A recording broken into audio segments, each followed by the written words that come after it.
জীবনের কোনো পরিস্থিতিতে যদি এই দৃশ্যটা আপনার সামনে আসে যে আপনি যাদের থেকে সাপোর্ট পাওয়ার আশা রাখার পরও সাপোর্ট পাচ্ছেন না, আপনরাই দূরে সরে যাচ্ছে, মনে রাখবেন আপনার আল্লাহ আপনার উপর দয়া করা শুরু করেছেন। সুবহানাল্লাহ। ওই বিপদ থেকে আপনি যাদের সাপোর্ট নিয়ে উঠতে চাচ্ছেন, রব চাচ্ছেন আপনাকে কেউ না করুক সাপোর্ট, আপনার আল্লাহই স্বয়ং আপনাকে সাপোর্ট করতে চাচ্ছে বলেই মানুষকে দূরে সরাই দিচ্ছে। সুবহানাল্লাহ। জীবনে যদি কখনো দেখেন কাছের মানুষ দূরে সরে যাচ্ছে, বেঈমানি করছে, দুই নাম্বারই করছে, চোখ উল্টাই ফেলছে, আপনি বুঝে নেবেন আল্লাহ তাআলা আপনাকে দুনিয়ার আসল চিত্র দেখাচ্ছে। আপনি যেন বুঝতে পারেন আপনার আপন বলতে আল্লাহ ছাড়া, আপনার আপন বলতে আপনার নবী ছাড়া আসলে আর কেউ নাই, আসলে কেউ নাই, আসলে কেউ নাই। আপনার ভালোবাসার অধিকার পাওয়ার একমাত্র আল্লাহর আছে, স্রষ্টা হিসেবে নবীর আছে।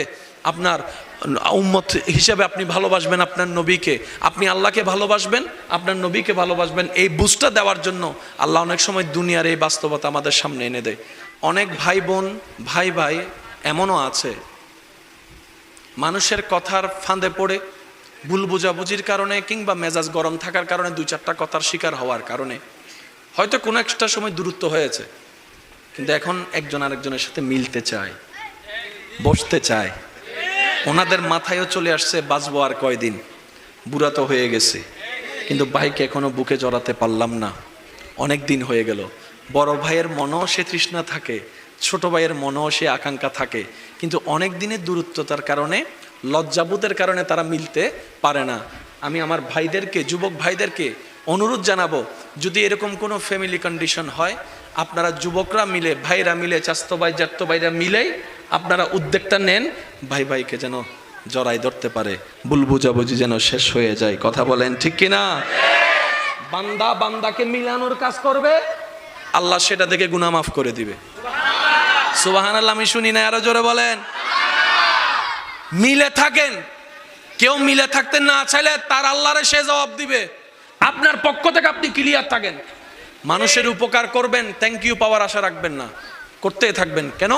সে আপনার রবের বান্দা, আপনি বান্দার জন্য করবেন, ওই বান্দার আল্লাহ আপনার জন্য করবে। আমরা অনেক সময় বলি তার এত উপকার করছি, সে আমার সাথে ডাইরেক্ট চোখ উল্টাই ফেলছে, বা এটা দুনিয়ার নিয়ম। আল্লাহ তো এটাই বুঝাতে চায়, এটা দুনিয়া, এটা জান্নাত নয়। আল্লাহর কাছে সবসময় একটা ফরিয়াদ করবেন, আল্লাহ তুমি আমাকে যতদিন ইচ্ছা এই দুনিয়ায় রাখিও, কিন্তু সে থাকাটা যেন তোমার পছন্দের হয়। আল্লাহ যতদিন আমার নিঃশ্বাস চলবে, সেই নিঃশ্বাসটা যেন তোমার পছন্দের সময় কাটে। আল্লাহ আমাকে তুমি যতদিন রাখবা সুস্থভাবে রেখিও, অসুস্থ বানিয়ে কারো উপর যেন আমাকে বোঝা না হতে হয়। কারণ অসুস্থ হলে অনেক সময় আপনরা পর্যন্ত ভর মনে করে। প্রস্রাব পায়খানা যখন অসুস্থতার কারণে বিছানায় করা লাগে, মানুষ ঘেন্না করে, এই ঘেন্নাটা দেখে রুগীরও নিজের অস্বস্তি বোধ হয়। কথা বলেন ঠিক কিনা? আল্লাহ আমি যেন সুস্থ থাকতে থাকতে ঈমান নিয়ে ইজ্জতের সাথে দুনিয়ার থেকে যেতে পারি, সে তৌফিক তুমি আমাকে দিও।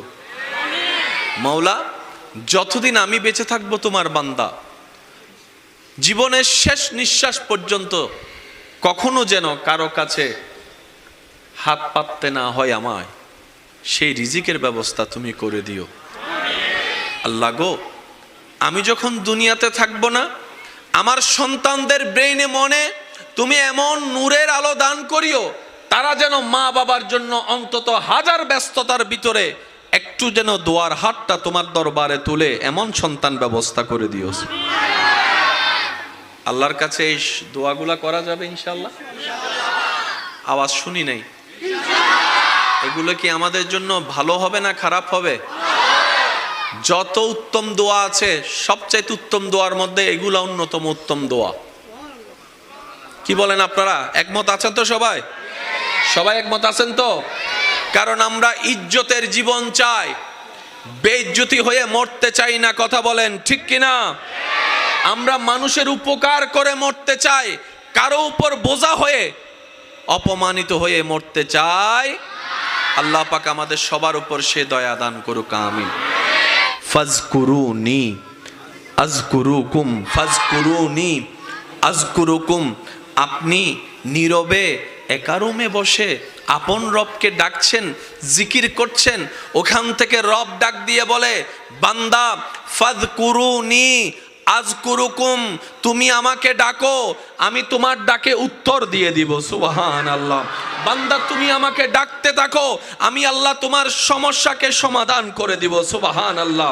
বান্দারে রিজিক কমতি হয়ে তুমি ডাকতে থাকো, আমি আল্লাহ রাজ্জাক তোমাকে রিজিক দিয়ে ভরপুর করে দিব। বান্দা